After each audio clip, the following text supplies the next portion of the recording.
Un musulman conservateur qui n'a même pas jamais pensé à remettre en question ma religion. En fait, le jeune homme de 25 ans serait choqué par ce que je suis aujourd'hui. L'histoire de la façon dont j'ai réalisé que l'islam est une autre religion artificielle. Une religion de musulmans parfait. Prier et jeûner régulièrement quand j'avais environ 14 ou 15 ans, personne ne m'a forcé. Mais mes parents musulmans modérés ont adopté la religion. Et j'étais une jeune personne sensible qui s'est retrouvée dans une vague soudaine de dévotion. Je suis devenu le parfait musulman. Parfait.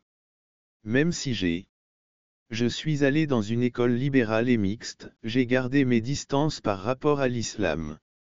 J'ai gardé mes distances avec les garçons, je n'allais jamais aux fêtes, je ne manquais jamais une prière.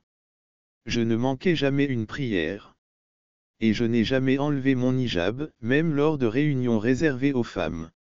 Réunions réservées aux femmes à cause du personnel de salle, des serveurs. En plus de cela, j'étais une étudiante. J'étais une étudiante brillante et que toutes mes réussites étaient dues aux supplications et aux prières de la wazifa. Étaient dues aux supplications et aux prières de la wazifa que j'accomplissais. J'étais l'enfant que les autres parents comparaient à leur enfant.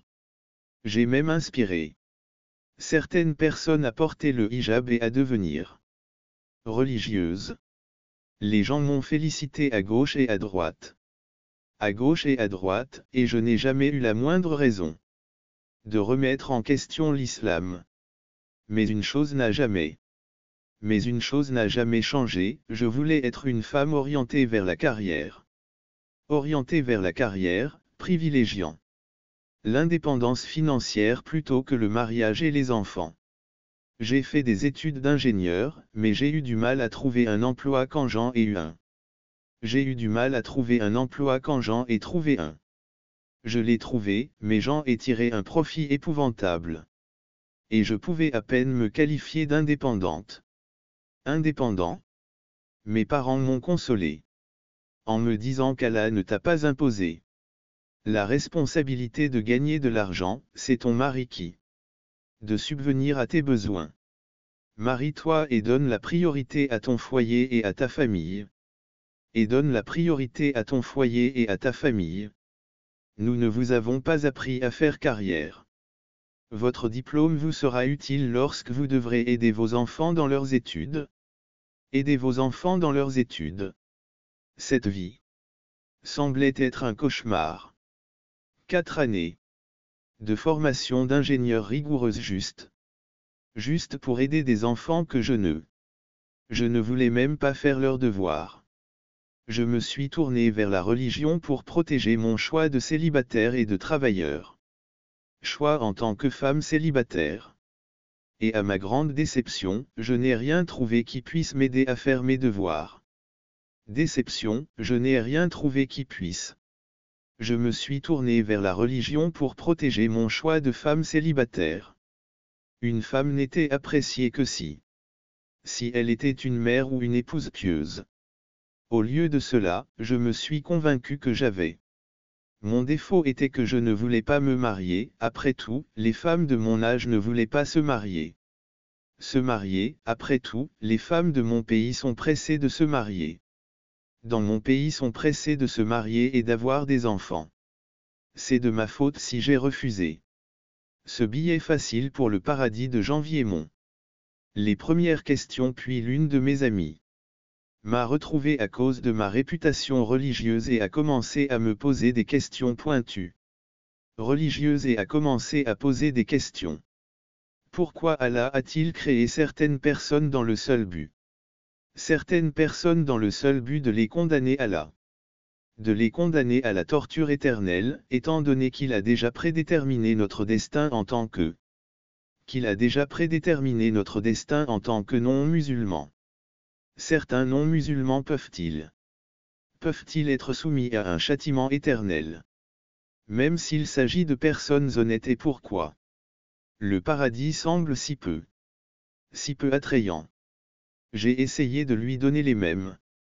Les réponses que j'ai lues sur Internet, en les embellissant. De les embellir. Je lui ai indiqué quelques sites. Je ne sais pas si elle y a cru. Mais certaines réponses semblaient tirées par les cheveux. Ou faisaient passer Allah pour un égoïste. Sadique.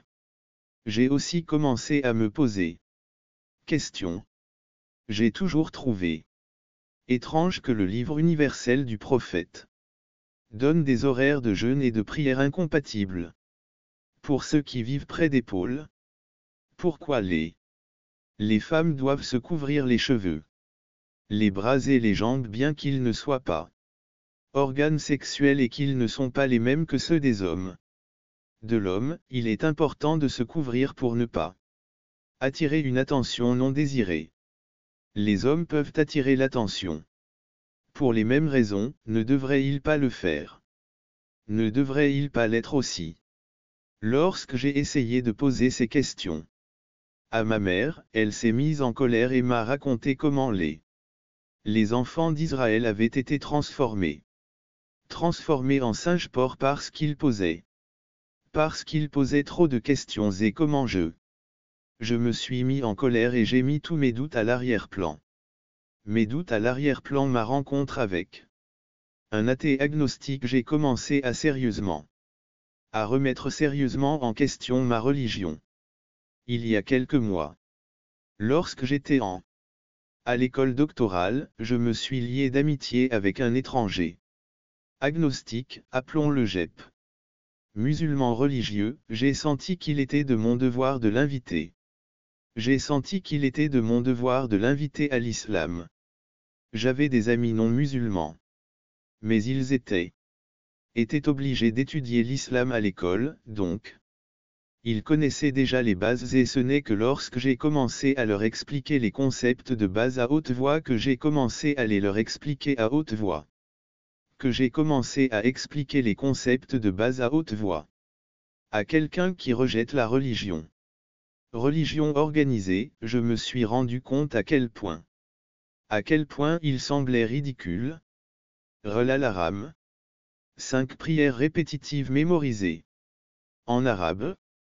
Un livre saint compilé après la mort de son prophète. Par souci de concision, je ne publierai pas toutes les discussions approfondies sur le sujet.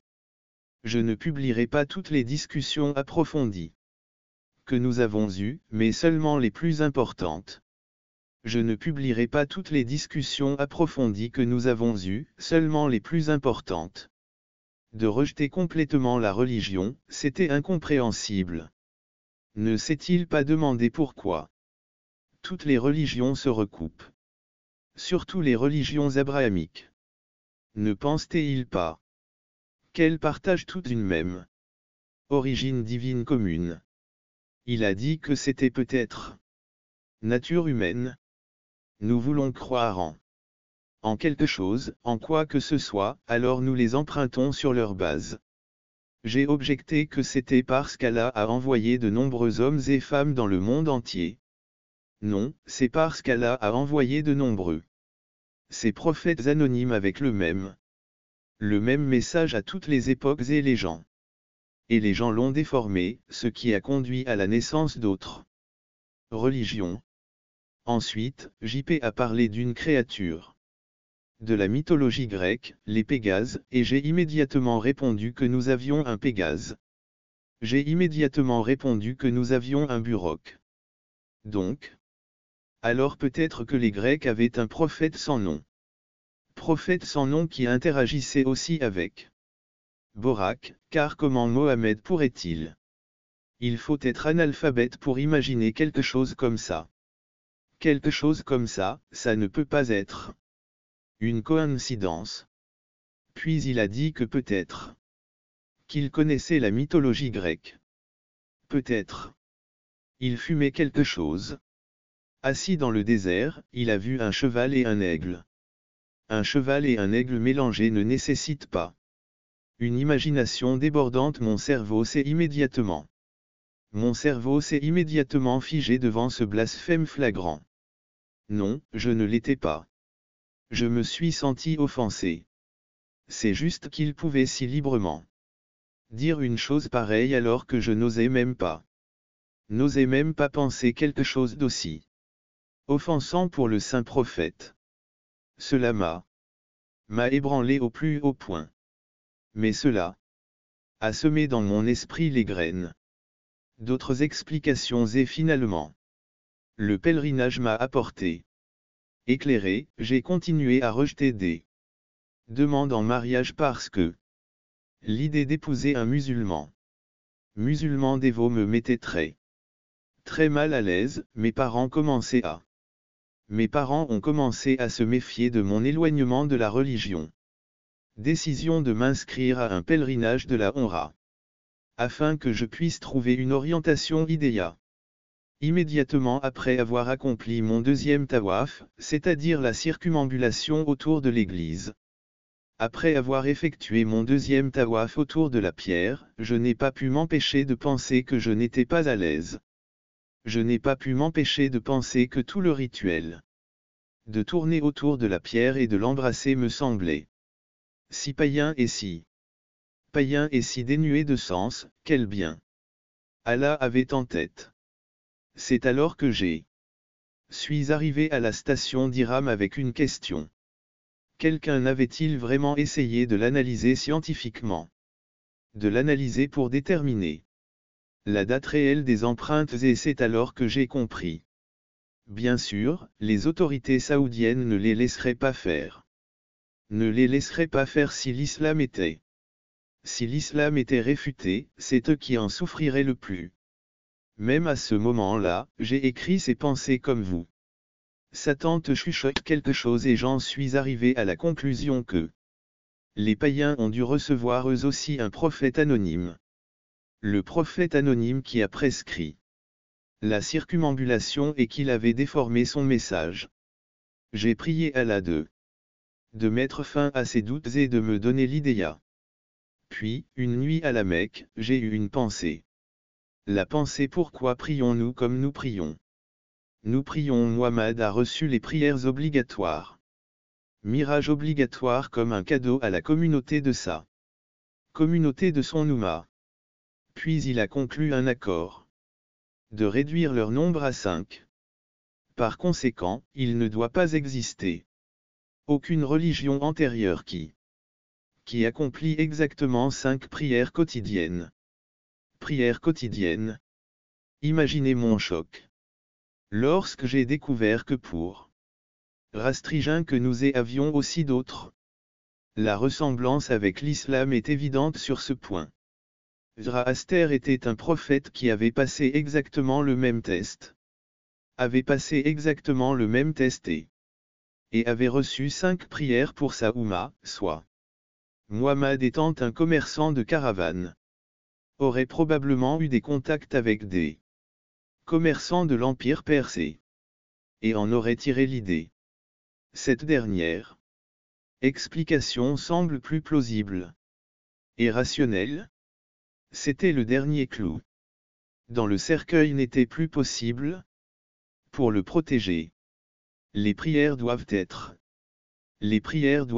propres aux musulmans, mais il y a là une preuve évidente que l'islam est une religion empruntée à d'autres religions. L'islam est une religion empruntée à d'autres religions.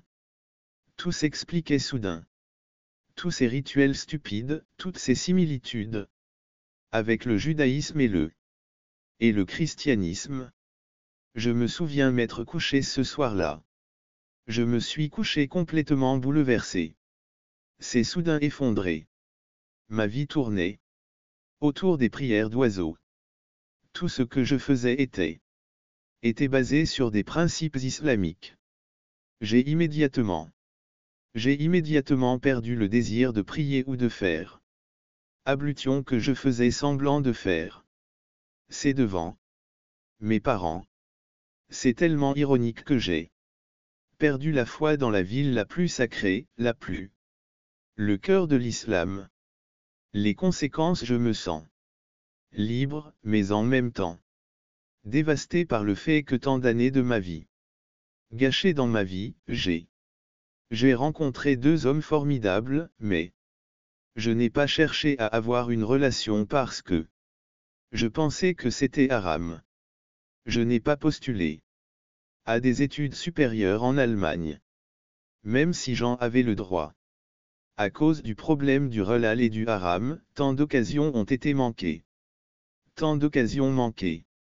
Je ne peux pas partager cette expérience avec qui que ce soit si je le disais à mon père profondément conservateur.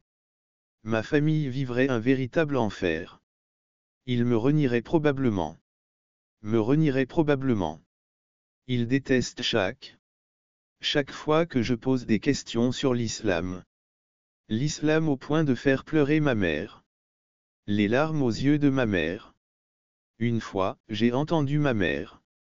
Entendre ma mère dire que c'est une erreur de rééduquer les filles parce qu'elles deviennent alors difficiles.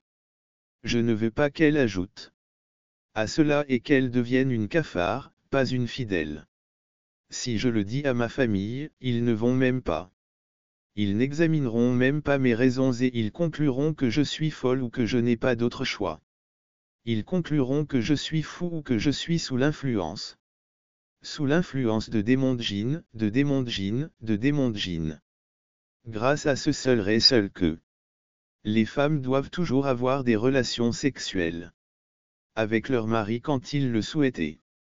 Et l'accent mis par l'islam sur l'éducation et la soumission, je suis devenu si psychologiquement traumatisé que je ne peux pas, même si j'essaie de toutes mes forces, imaginer une situation où je veux d'avoir des relations sexuelles ou une situation où je ne peux pas avoir de relations sexuelles. Je ne peux pas, j'ai peur du sexe. Je ne peux pas. J'ai peur du sexe. Car je l'imagine toujours comme un étranger inconnu avec qui j'ai été forcé dans un mariage arrangé. Je m'impose. J'ai besoin d'une thérapie, j'ai besoin d'aide. Je veux m'éloigner de tout cela. Je veux quitter ce pays et réparer les dégâts, mais je ne pense pas que ce soit possible à mon âge. J'ai 27 ans et je suis à mi-parcours de ma maîtrise et je n'ai presque pas d'économie. Où puis-je aller? Ma famille s'oppose à ce que j'obtienne un doctorat parce qu'elle pense que je suis trop vieux et trop instruite. Je cherche de l'espoir. Je cherche des idées sur la façon d'aller de l'avant pour tous les jeunes ex-musulmans. Musulmans qui ont pris conscience de la situation dans la vingtaine. Et jusqu'à la fin de leur adolescence. Vous êtes mieux placés que moi. Planifiez à l'avance et de devenir indépendante afin de ne pas avoir à passer le reste de votre vie à l'étranger. N'ayez pas à passer le reste de votre vie à vous cacher et à faire semblant. À vous cacher et à faire semblant.